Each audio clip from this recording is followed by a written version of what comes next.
Welcome to the Dylan Experience. Today is episode 39, and I'm your host, Dylan Sessler. And before we get into our guest today, make sure you follow, make sure you like, make sure you subscribe, whatever platform you're watching this or listening to this on, make sure you hit that up so you can, catch the next episode. But my guest today is the Amazon bestselling author of Holding On by Letting Go, a memoir, and an award-winning singer-songwriter with 4 albums released to date, including her latest release, If I Could, January of 2022. Blind since birth and having struggled with mental illnesses from a young age, she's passionate about educating and connecting with people on disability and mental health through her music and writing. An avid traveler, my guest has spent time living and teaching English in Latin America. My guest today is Heather Hutchison. Heather, how are you? Awesome. How are you? I'm doing well. Very well. I'm excited for this. So Heather, obviously you have a big story to tell. Would you mind kind of helping my audience kind of understand, how did you get to be the person that you are today? Obviously being an author is huge. Being a singer-songwriter is huge. Not to mention all of the things that you've had to go through to get there. Tell me, what was life like in the beginning to the end, and how did you get through all of the things that you've been through? For sure. I think the beginning was super quote unquote normal, because I think when you're a little kid, you're kind of in your bubble. You hang around with your friends and family, and you don't really realize that you're any different. And I really didn't start to struggle with that until probably elementary school. I remember I was on the playground with a kid. I was probably 5 years old. And he asked me why I never looked at anything. And at that point, I knew I was blind, but it never really occurred to me that anybody would see it as anything more than just, I have brown eyes or brown hair and blue eyes. So I was just like, yeah, I'm blind. And he reacted so negatively. He shoved me backwards. I was at the top of the slide, and he flew down the slide and jumped on his bike and left. He yelled something rude about me being blind over my shoulder, and he didn't want to play with me anymore. And I remember lying there, and that was really the first time that I realized, like, I'm different. Society views me as different, and I can't fix this. This will never change. And from there, there were some family issues going on around that same time. My dad was diagnosed with cancer and was going through treatments. And then he left for the first time when I was 6. And so I really started struggling with anxiety around people viewing me in a negative light, and around people leaving and changes in routine, things like that. So I think at the time, I hope that things are getting better for kids now. But at the time, the pediatrician was kind of just like, well, she's an anxious kid, she'll grow out of it, which unfortunately, with any illness or with most illnesses, you have a much better chance of having a positive outcome if you catch it and start treating it early. So Right. yeah, I definitely started to struggle with anxiety. And then by my early teens, I was struggling with depression. I think partly the anxiety led to that, because who wants to feel like that all the time? So you're just kind of looking for a way out. And that's really kind of what led me, I guess, to music and to writing. What about music and what about writing specifically? Obviously, those are two drastically different things, although they obviously share, they're both separate art forms in my experience. What was it about each of them that kind of provided you that outlet? I think both of them provided me with the human connection I needed and with the catharsis that I was looking for. So I would sit down at the piano, or I would write, a story or a song or whatever it may be. And all these huge, complicated emotions were going on in my head. And it really helped me to sort through them and to understand them.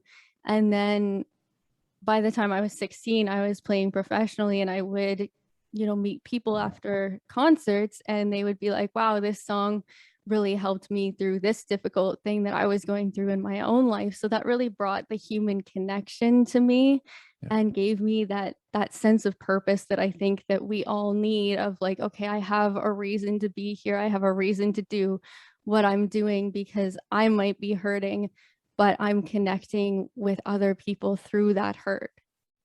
That's really interesting. What, when you look at the piano, do you only play piano? Do you play other I play instruments? piano and guitar. Guitar? Do you prefer piano? Yeah, piano is like my main instrument. I'll often try and start writing a song on guitar, and then I always seem to like switch over to piano. Sure. What is it about the piano that speaks to you? I don't know. It's so hauntingly beautiful, I guess. And Yeah. it's just really where I started. I had a piano in my home growing up, and I just sort of sat down at it one day and started, um, making up my own melodies or picking out things that I'd heard by ear. And my parents put me in music lessons actually as part of my physical therapy, because I also have hypotonia, which means like loose muscle tone. So Hmm. they put me in piano to try and like strengthen my wrist, but I was really a terrible student because I just wanted to play what I wanted to play. Yeah. So did you kind of teach yourself, or did you kind of take those lessons and learn the fundamentals, or like how did that experience kind of go for you? So I took lessons for a couple years and then dropped out and sort of just kept playing on my own. And then when I started writing songs more seriously in my early teens, I did go back and take a few more lessons to be able to accompany myself. Sure. That's really interesting. And then how about writing? What was it about writing that kind of brought you to see it as an art form and see it as kind of an eclectic kind of enjoyment for you? I think I've always loved reading, so it was just sort of natural, this natural progression, I guess, that, I remember being a little kid, barely able to walk, and I would carry this like heavy Fisher Price tape recorder around with me everywhere, the one with like Yeah. the microphones on the side and everything. And I would just make up my own stories all the time, even before I could write. And so I think it was just, yeah, like this natural progression of getting lost, I guess, in stories and in other worlds, when this world felt too heavy. Yeah, I'm curious, how do I guess now obviously you've been through all of these things, you've written books, you write songs, and you're able to express yourself, but how do you deal with the realities of the heaviness of the world? Like, how do you face your problems that ultimately come up? What do you see in yourself compared to how other people do it? It's tough for sure. And I think, I'd be lying to say that I have it all figured out. I think so often we see people online, on Instagram, and they seem to have like these perfect lives and they've gotten it all figured out. I definitely don't. It's very much like this a day-to-day struggle. And I think it's, mental health is definitely a journey. It's not the destination. And so it is something that I have to work on every single day. And I have to make that promise to myself that I am going to work on it every single day because the world does get too heavy. And one thing I really have to do is, especially since being in hospitalized for psychiatric care, I've really noticed that I can't spend very much time like looking at the news and things like that because it does get too heavy. So I try and have like a basic idea of what's going on in the world, but I can't, with the 24/7 bombardment of news, I can't do Yeah. it. Yeah, there's a book I read a while back. The author unfortunately passed away, I think either last year or the year before. Trevor Mawad, his book "It Takes What It Takes." He actually, so he had never been a news watcher, but he actually attempted an experiment. Right, he was a very positive person, incredibly focused. His father was a motivational speaker, and he tried an experiment where he put himself in as many negative kind of environments as possible to test his ability to overcome them.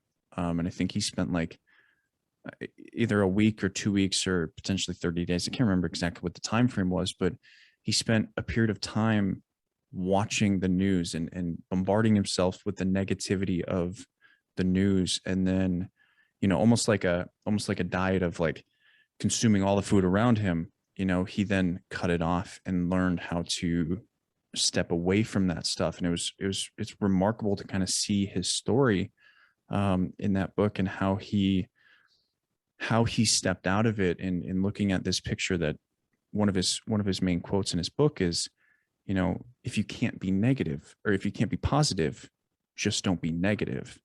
And to clarify that you're not going from, you're not shifting the car from reverse to drive, you're shifting the car from reverse to neutral, and then from neutral to drive, and kind of building that idea was a really remarkable kind of opening for me to understand that. And I'm sure, with how you look at it in terms of, staying away from the media, I think it's really important to understand that fact, that you can't just bombard yourself with negativity all day. And, even social media can be negative. And you have to be able to step out of that zone of negativity and just be able to say, I don't need this. It's really good that you're able to recognize that, where I think a lot of people, especially now in, what we're dealing with all over the world, it's remarkably toxic to be on social media or to watch the news or anything like that right now. Yeah, yeah, absolutely. And you consume so much of that and you just feel like the world is ending, and then you actually get out of your house and go down to the beach, go take a walk, things like that. And it's kind of like, there's so much bad going on. Yes, but we still have this and we need to keep hold of that, I think. Yeah, absolutely. It's you walk outside and you realize it's not all bad, Yeah, right? life Like is going on. Somehow yeah. things are going on. And we forget, I think we forget that there's hundreds and hundreds and thousands and millions of people out there that are remarkably good, doing good things for the world, and attempting to change things and showcase a different part of humanity than we see every single day. Yeah. I think it almost sucks kind of seeing the uh losing faith in humanity comments on on videos on TikTok, or comments on Instagram or stuff like that. It's like, it's not that you're losing faith, it's that you're not looking for faith in humanity. Yeah, yeah, exactly. You're gravitating towards the negative, and that's, what we're being fed, really, because negativity and fear is what sells. The news isn't going to sell positive stories. It doesn't give the clicks. Yeah, there's a book behind me called The Culture of Fear, and it's remarkably interesting. I haven't finished it quite yet, but it's just looking at how, especially how the 24-hour news cycle has impacted culture, is quite remarkable. And it's I think a lot of people should read that book, and just to understand like how perspective has been really shaped by news media, social media. And I've always been a proponent of social media, but there's always risks involved with everything. And I think if used correctly, it can be a remarkable tool. If used incorrectly, it can be a very destructive tool, just like anything else. Yeah, yeah, I totally agree. That's actually what I really like about TikTok, because the algorithm does give you so much control. If you want to see positivity, if that's the Yeah. kind of content you're liking and things like that, then that's what's going to show up for you. Yeah. And you can, I think now you can actually start like removing certain things. Like specifically, I think you can go into keywords or into your settings and actually say, I don't want to see anything with this word in it. So if I don't want to see cats, like I could put in cats now, and I don't see any more cat videos or anything or That would something be like that. terrible. It's funny because like my wife and I have been talking. I've never liked cats necessarily. I don't have anything wrong with them. I'm allergic to them, but I'm also allergic to dogs. I don't know why cats are a different thing. But my wife at one point said, "Do you want to get a cat?" And I'm like, "Not really." And then from that point on, my For You page was cats. And I'm like, I feel like TikTok is trying to sell me on getting a cat because I just kept on getting cat videos and we kept on having conversations about cats, which probably just made me have more cat videos show up. It's just TikTok's really funny sometimes. Totally. They're always listening. They're trying to convert you. You just haven't met the right cat yet. Cats are awesome. Now you're probably going to get even more cat videos. Oh, for sure. Yeah, my phone's right over here. It's listening to me about for sure. I'm going to see some cat videos today for sure. Oh my God, that's funny. So tell me about your book. I'm really curious about that. You know, I forget the title. The title was Holding On by Letting Go. Yeah. Tell me about that title. What does that mean to you? So my very first draft, my best friend read it and I still hadn't come up with a title or anything. And I kind of said to her, what is the overarching theme for you? What do you get out of this book? And she said, surrender. And so I started thinking about it and I started thinking about how surrender to me is not giving up. So I had to surrender, to be hospitalized. You basically give up all control, and I'm a huge control freak. But they tell you when you eat, they tell you when you can leave the hospital because once you're admitted as an involuntary patient, you no longer have the choice of when you're going to leave. You can't refuse any of the treatment. So it was this huge surrender, but the only way I was going to be able to hold on was to let go, and to let go of that control, and to let go of everything that had been keeping me in such a dark place, to feel it, to move through it, and to get past it. Because if I couldn't let go of all that, the control, the negativity, then I wasn't going to be able to hold on. How do you feel about like involuntary, the treatment of involuntary patients? Because I've worked with clients that are remarkably traumatized by situations like that. And so it's really interesting hearing you talk about this. And I'm curious what you feel about that in comparison to like your story. And like, obviously this book has real significance in that involuntary treatment. Yeah, I think unfortunately there can definitely be negative experiences surrounding that. I definitely did have, there's some experiences that I can never forget that I lived during that time. But I think that honestly, to some degree, of course, it depends on the facility you're in, the staff that you're working with, all of that. But I think you really do get out of it what you are willing to put in. And at first, I wasn't willing to put in anything. Basically, I was just biding my time until they let me out and I could die. But as the days kind of passed, there was this one night where I was lying awake and the medevac helicopter came with a critical patient, bringing them to this bigger hospital for treatment. And as soon as they got there, they called a code blue. And I remember lying there awake, just thinking about this person's loved ones and thinking, my God, they must be having one of the scariest nights that they will ever know. And I started thinking about my own loved ones and thinking, well, how can I have so much compassion and empathy for this person's loved ones, while knowing the decision I want to make will devastate my own? And then I started thinking about the patient, and I started thinking, what a crazy juxtaposition. This person is in here fighting to live, and I'm in here fighting to die. One of us has a choice. And it was just this like moment of clarity where there was this fork in the road, and I could either choose to continue biding my time until I could get out and I could die, or I could choose to live. But if I was going to live, then I had to change the way that I was living.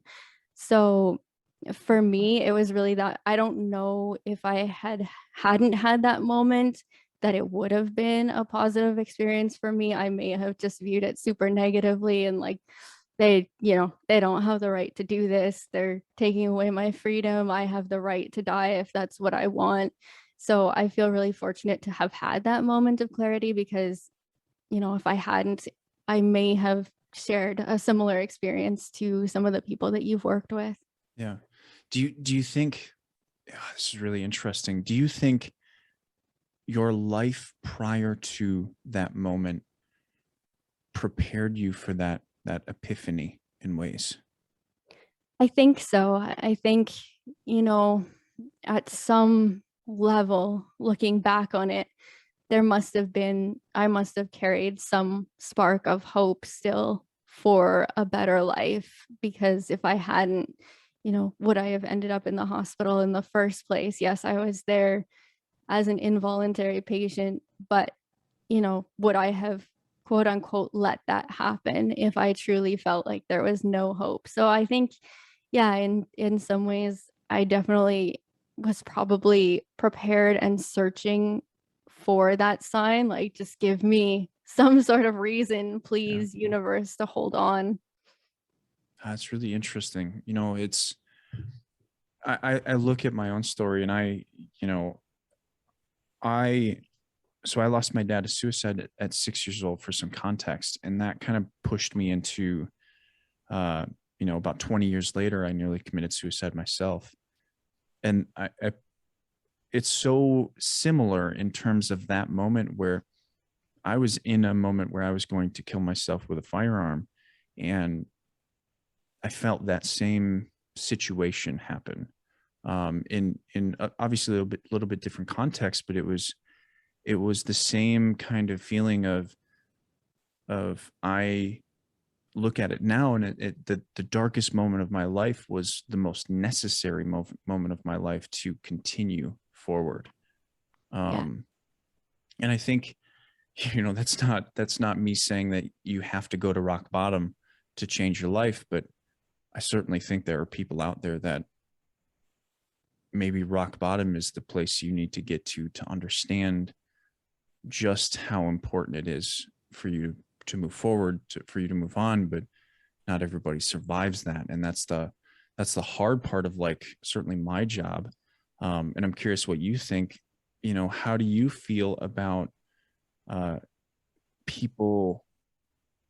I guess people who are suicidal, who do have this sense of, I don't feel like I'm enough, or I feel like I'm literally burdening people. Because there's a very deep juxtaposition of me and my father, right? I was doing good things for people, and yet my father was an alcoholic. He was addicted to drugs.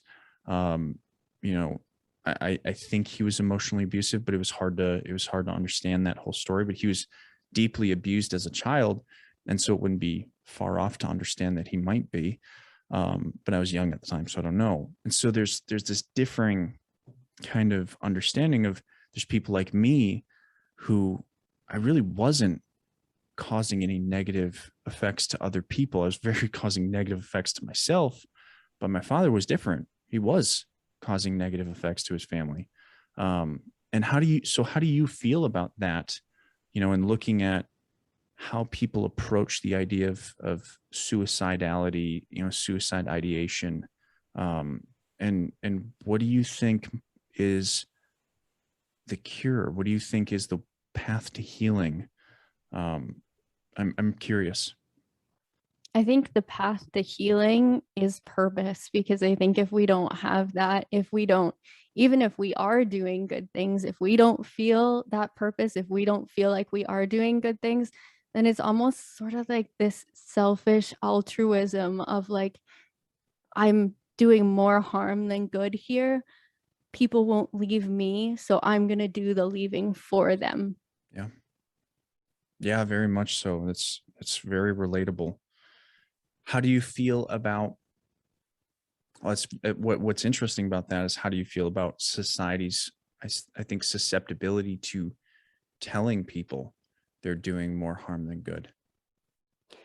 Yeah, that's definitely a problem. I think when you're in that place, though, it doesn't even matter what somebody tells you, whether they tell you you are or aren't doing harm or good. You can't see it. You're so far beyond seeing that, no matter what sort of feedback you're getting.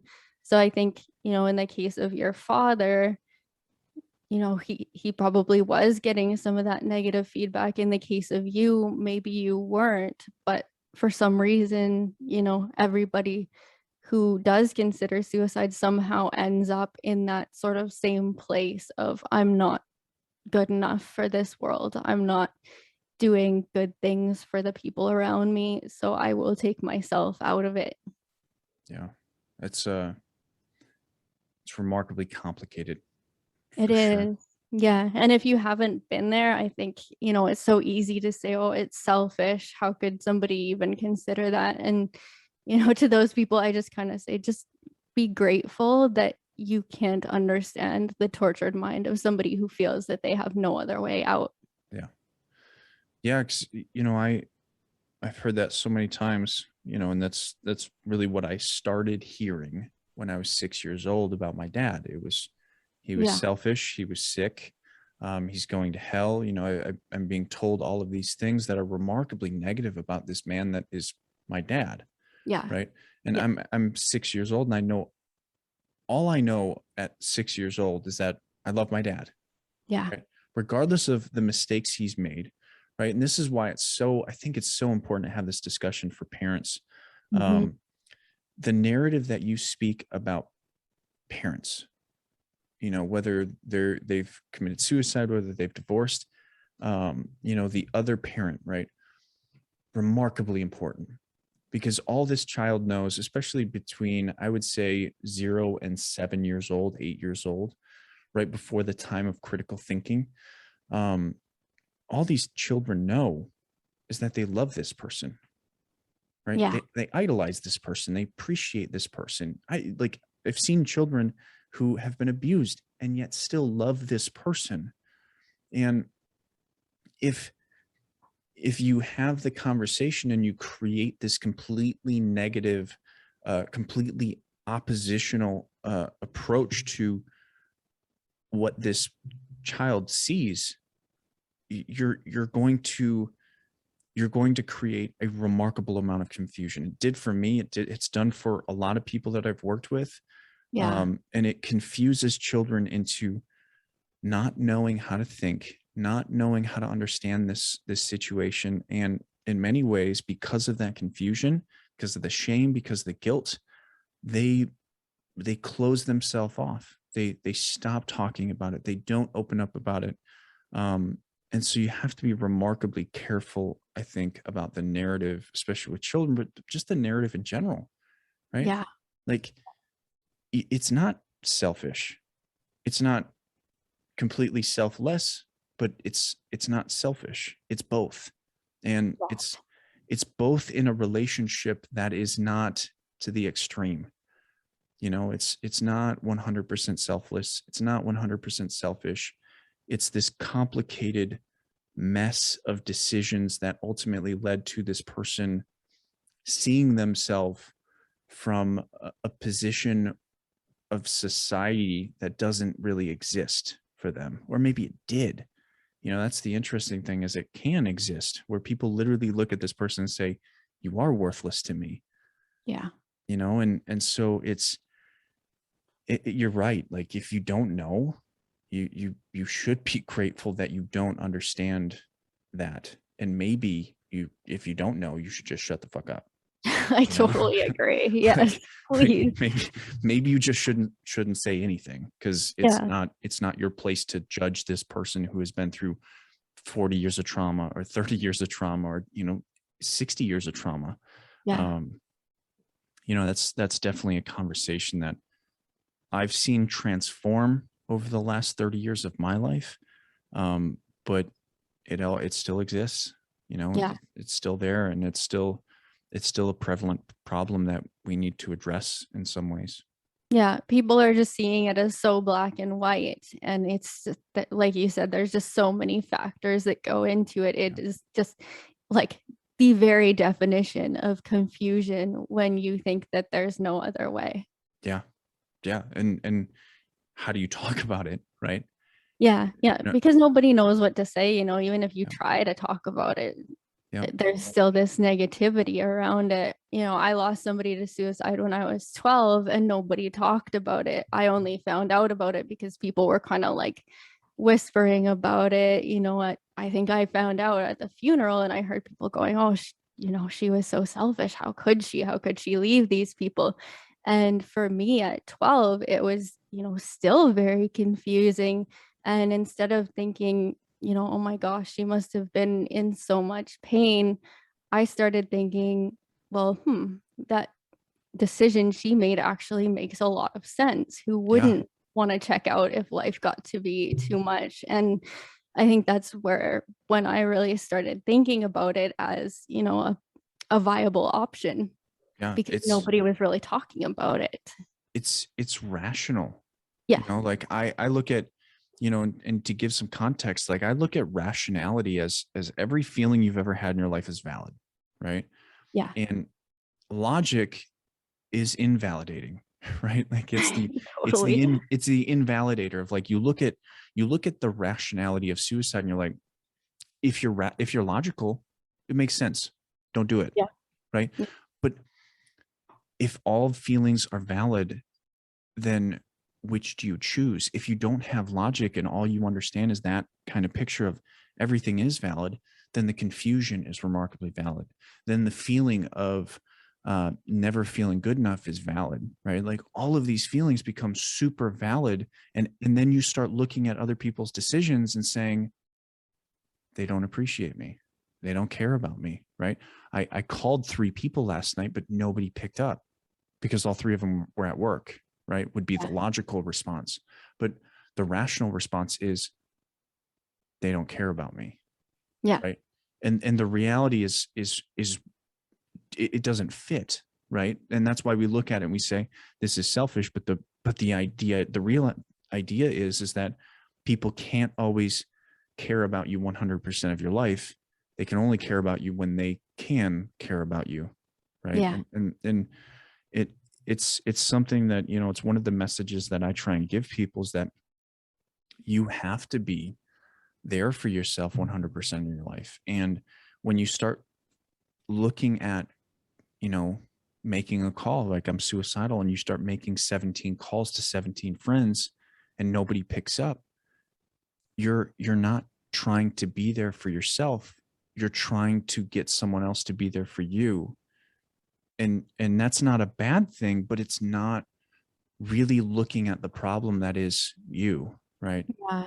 Yeah. And it's sort of a self-fulfilling prophecy. Oh, I called all these people and nobody cares. So Yeah. And how many stories have you heard of that happening, right? And they didn't make it.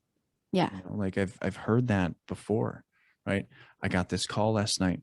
I didn't pick it up because I was at work, and when I was done with work, I was too tired, and I didn't call him back, and found out he committed suicide the next day. I've heard that story, Yeah. in repetition multiple times, and it's traumatizing for that person, but Absolutely. it's a self-destruction that could be changed if we were able to have the conversation about what it means to actually appreciate yourself and care for yourself. Um, and this, I think initially with social media, there was a lot of emphasis on, you can reach out. How many times have you heard an influencer say, hey, reach out to me anytime, or someone say, reach out to me anytime, you call me anytime, I'll pick up. Yeah. How is that realistic? It's Right? not. Yeah, Why? exactly.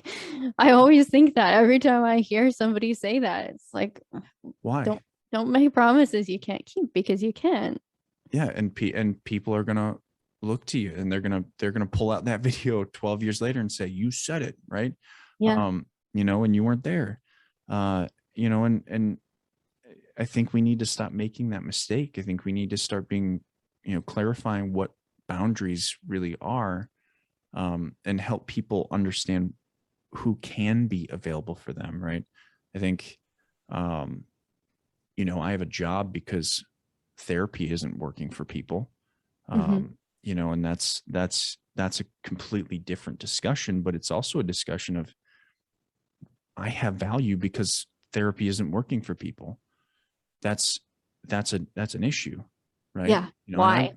I recognize that. Like I recognize I have a place because the mental health system is not working for people. Yes. you Yeah. know, and that's a discussion for uh, a large swath of professionals and rule makers and people in general, as to why does my position, my created and crafted position of mental health coach, why does that exist, right? Why am I building a business on it? Why am I building a message on it? Why am I writing a book about it? Because people need it, Yeah. because they Why need is it something. failing? Yeah. Yeah, because they need something that you're not providing, and there's not research on this stuff, there's not a discussion on this stuff. It's about how, what should we put in the next DSM, what what should we do with this diagnosis or this diagnosis, and maybe you should look at what your customers actually need. I think business needs to be put into the concept of mental health as to be understood. What do my clients actually need versus, what diagnosis will benefit the pharmaceutical companies, or, like the I think the discussion needs to really transition into a different level, if that makes sense. Yeah. Yeah. So much of the research I read, I just kind of go like, are you serious? Like, Yeah. did you actually even ask anybody who's been through this? Because no. Yeah. And that's why I kind of, people like Gabor Mate, Mhm. Peter Levine, Bessel van der Kolk, some of the people that are kind of like the body keeps the score when the body says no, Waking the Tiger, some of those books out there that are kind of stepping out against the pharmaceutical focused industry of mental health. I really appreciate that, because I think it's a first attempt of changing the narrative of how mental health is actually approached, rather than drugging people to the point of, um, you know, putting them to sleep, you know, Yeah. getting rid of the problem temporarily, because I'll keep you on drugs all your life. Was a thing when things like Xanax came out, but Mhm.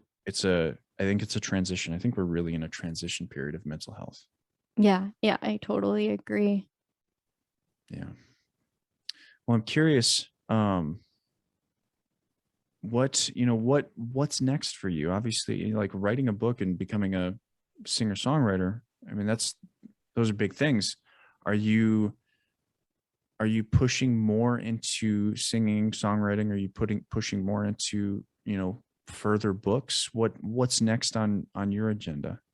That's a good question because right now I kind of feel like I'm being pulled in like 50 different directions. I think the music is a big thing for me, and I think I've been really fortunate to figure out sort of a way that I can tie my passion for mental health in with the music I'm doing. So, things are starting to open up a little bit. So my hope is to sort of put together a tour, but not really in the traditional sense of the word. I'm hoping to share through my book and my music. So sort of have like a multi dimensional almost presentation to try and reach even more people through these two different mediums, and reach the people that hopefully could benefit from hearing the story and hearing the music and having these two ways to do it. I feel really fortunate to be able to do that in two ways because I think you can reach an even wider audience. Yeah, that'd be really. I'd be curious how that comes together. But I think that's a really great idea. And I think having, I've thought about myself in terms of like I'm attempting to kind of push into public speaking and professional speaking, and I think like one of the popular things for me is poetry, and Yeah. yet the other popular thing is like me talking about mental health and having these discussions and kind of giving lectures. So I feel like that's kind of a similar kind of transition point of like, we're not traditional people, right? Like Yeah. we're Totally. we're very we're not going to fit the mold of what, maybe a singer songwriter is for you, or a lecturer is for me, because I don't want it to necessarily be so simple, right? Like it's a different world for us. And it's kind of, Yeah. it's interesting to see how you look at it. I'm kind of excited to see where that goes, because, maybe having a book reading and then having, um, having your music kind of become the next thing, or, being the finale or something like that would be really interesting to see. Yeah, yeah, I'm kind of thinking about, doing a little bit of reading or a talk or whatever and kind of interspersing the songs with it, because my latest album kind of really, everyone jokes that it should have been called Holding On by Letting Go the Musical, because it really gets into what I was talking about in my book. Yeah. So I basically took, the second part of my book where I'm talking about the hospital and my mental health struggles and things like that, and translated into songs. So I'm kind of thinking of having like these talks and having like the music interspersed with the talks, almost sort of like a musical, but not, Yeah. if that makes sense. So That'd we'll be, see. that'd be pretty cool. Yeah. Are you, so, uh, are you on social media, obviously? Yes. Yeah. What platforms are you on, and which ones are your most popular? I'm pretty much everywhere. I actually didn't join TikTok that long ago, and that's definitely my most popular platform. I've had, a few videos get fairly big. I just did one that got like 1.3 million last week or something like that. So That's yeah, pretty it's cool. definitely interesting. I just sort of started it as like a way to promote my music, and it's really kind of taken off and grown. So that's probably my biggest. I also find that people most receptive on TikTok in terms of like actually going and checking out the book and checking out the music and stuff, like conversion wise, I found TikTok to be super um, Yep. positive for that over, Instagram or Facebook, where you're just like constantly fighting with the algorithm. Right. Yeah. I mean, it's organic reach, um, which is great for you, obviously. Um, but it's a platform of real people. It is, yeah. Like, I always joke that, like, Facebook is your family drama, and you're only going to reach those people that are going to be contentious with you. Instagram is the perfection. Like, if you're not perfect, Yeah. you're not going to be well liked. um if you don't hit that perfect caption that keeps people reading the whole time, like, nobody's going to care. Yeah. uh YouTube's long form, and if you don't have perfect quality video, and perfect editing, like, good luck. uh Mhm. Twitter is a nightmare, and then there's TikTok, and TikTok's like, we don't give a fuck, let's go. Yeah, Like, yeah, it's so true. Although, like, there definitely are hate comments on there, and that's oh, for been, like, sure. something that's kinda come up, like, overnight for me and been like, "Whoa, okay." So, like, I know that it's same with the news, like, I need to step away from it, because if I Yeah. keep reading all these hate comments, like, it just takes me to a place that I don't wanna go, so Yeah. How do you, I guess, how, as how new are you? How long have you been on I TikTok? think I posted my first video, like, about 2 months ago.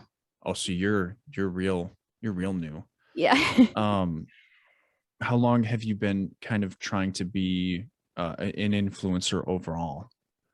I really honestly like haven't been outside of my music and things like that. I've always just sort of posted music stuff and like a little Sure. bit about the book here and there. So I never really like set out to be. It's actually really funny because like I was talking to my mom and she's like, "You realize like how ironic this is?" Because I always grew up like I never wanted to be the spokesperson for anything. I never Yeah. wanted to be the blind girl or things like that. And then all of a sudden I'm getting like 1.3 million views on Yeah. this video about being blind. And it's like, well, that wasn't really the plan, but Yeah.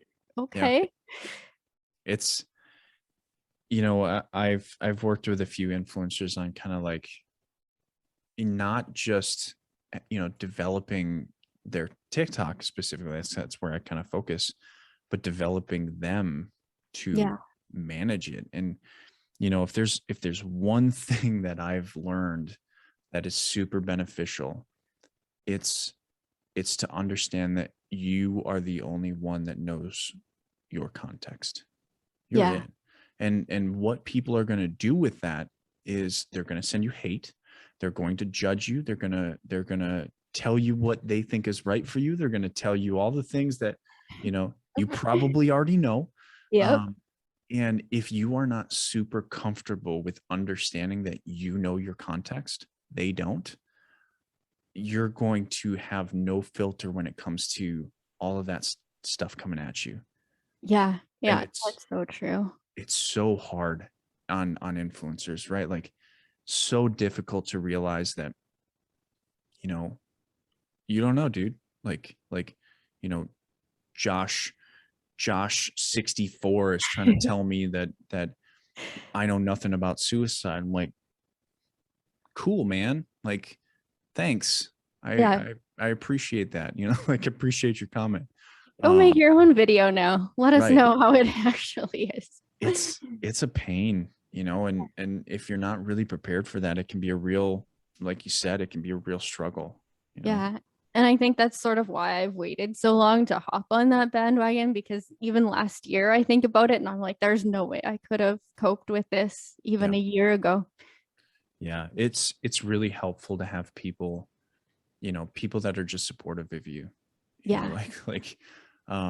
People that are, I have followers that like literally jump on comments and are like, this isn't healthy, Yeah. and what I love about my followers is it's never, I think they take my approach of, this isn't healthy, by the way, right? Like, they don't Yeah. attack this person. Some people do. I don't condone it, but it's question this person. Like, did something happen to you to make you feel this way?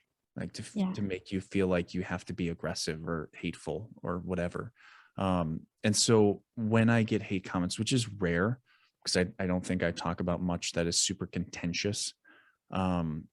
But when I do, my followers jump in and are just like, they kind of become me and share like, That's awesome. hey, what's going on? Like, obviously this is not healthy behavior. And it's really interesting to see is when you kind of get that following and people start to know you and love you and trust you and appreciate you, then the hate comments kind of get dealt with. Yeah. But until then, it's really helpful to have people kind of by your side of like, you text me like, hey, Dylan, this person said this. And I come back with, fuck that. Yeah, exactly. Like, I have a couple of friends who I'll like send screen caps to, like, oh my God, can you believe this person said this? Like, and I'll be like, no, that's so awful. Like, fuck them. And Right. and then you feel better because Yeah. And like, it's also so important for like self-awareness of understanding, like, yeah, I've got problems. Yeah, I'm blind. Like, I know that. Like, thanks for letting me know.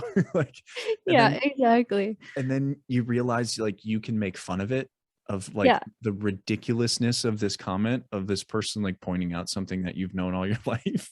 Yeah, exactly. And it's always like they point out the same things over and over and over again. And you're like, have you read any of the other comments? You think you're original? Yeah. It's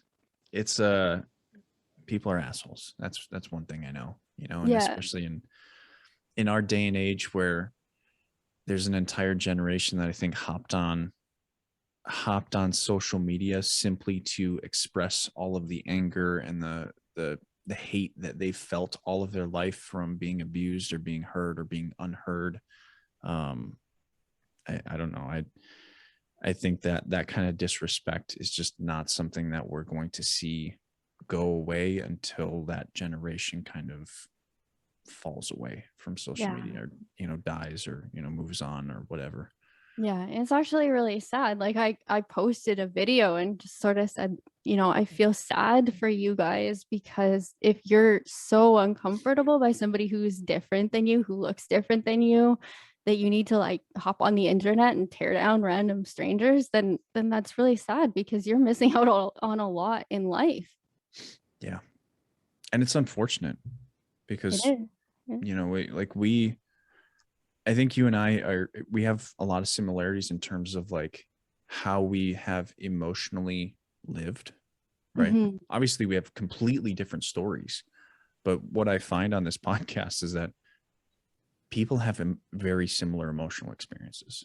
Totally. you Yeah. know, and that what we don't really understand as a society is that is so important to understand.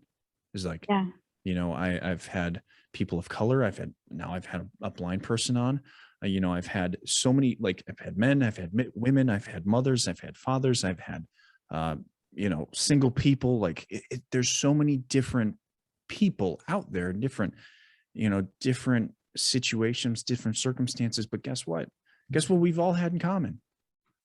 We all emotionally feel remarkably similarly.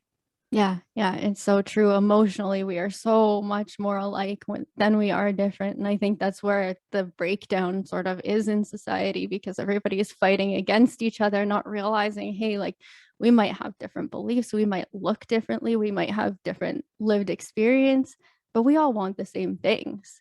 Yeah. We all want to feel connected. Yeah. Like it's pretty similar. It's pretty simple.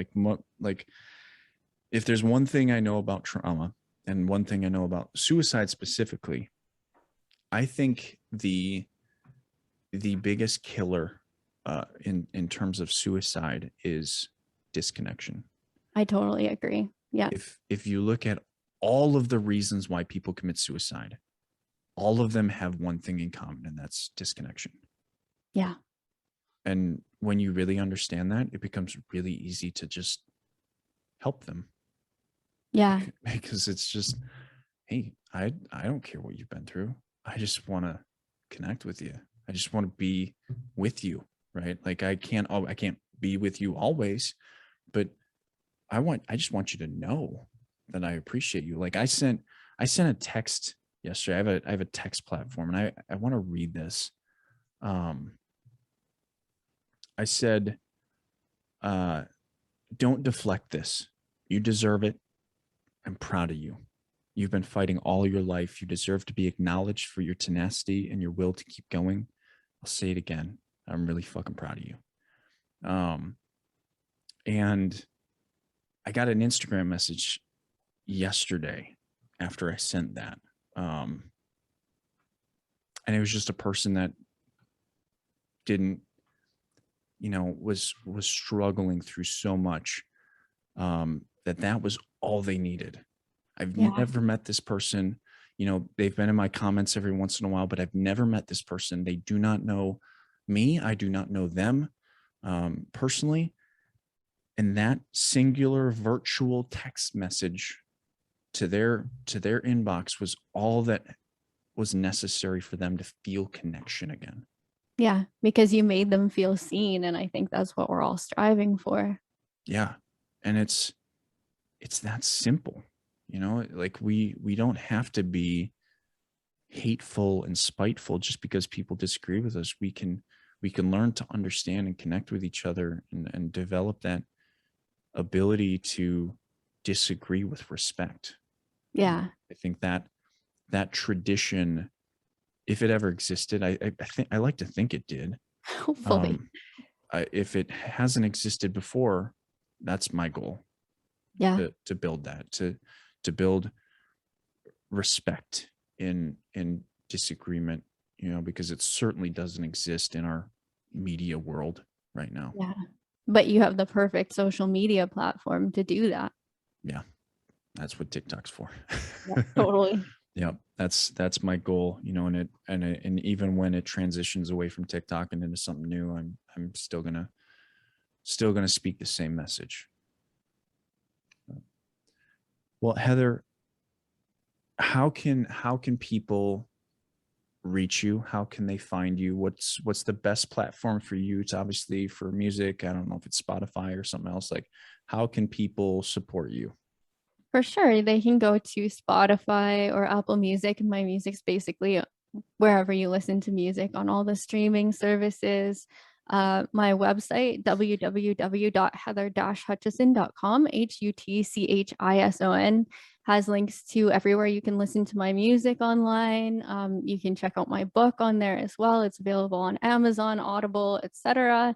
As well as all my social media links, TikTok, Facebook, Instagram, anywhere you would like to connect would be awesome. And my mailing list is on there as well if you want, current news and music stuff delivered directly to your inbox. Perfect. And I'll link as much as I can in the description, so people should be able to find it down below. Perfect. But before you go, Heather, I've got to ask you a question, one that everybody answers, and I hope you've been able to think through your answer. It's always a tough question to answer, but if there was a message you could leave the world, what would it be? Yeah, I'm not going to sit here and pretend I have all the answers because I don't. None of us do. But I can tell you this one thing, that there will come a day when you will pause in a moment and you'll feel so much joy in that moment. And you'll stop and you'll think to yourself, I would have missed this if I made a different decision. So hold on for that moment because it is worth it. Yeah, I have had a lot of those moments recently. Mm-hmm. That's a hell of a thing. That's a really powerful message, and I appreciate that one, because just to give you some context, I'm here, right? 7 years ago, pretty close to the day. I would imagine it was early March in 2015 when I almost committed suicide. And now I'm here with a beautiful wife who's pregnant. Congrats. That's awesome. And I would have missed that. Mm-hmm. That's a hell of a thing, and it makes me emotional every time I think about it, but I would have missed that. And that's a hell of a thing to say. And Yeah. I appreciate that, Heather. Yeah. When you can get to that point, then it's so worth it. And it's so hard to see that when you're in your darkest time. Yeah, it is. It absolutely is. Well, Heather, thank you for joining me. This was a wonderful conversation, and I'm looking forward to seeing you. If you're ever in Milwaukee area or in Wisconsin at all, make sure you let me know so I can come to whatever event you hold. I'll definitely be there. Totally. But thank you again for coming on. Thank you so much for having me. Of course. And if you are in the audience right now listening to this, make sure you subscribe, follow Heather, check out her music, check out her book, check out everything that she's got going on. And we will catch you next time on The Dylan Experience. And that's it. Awesome.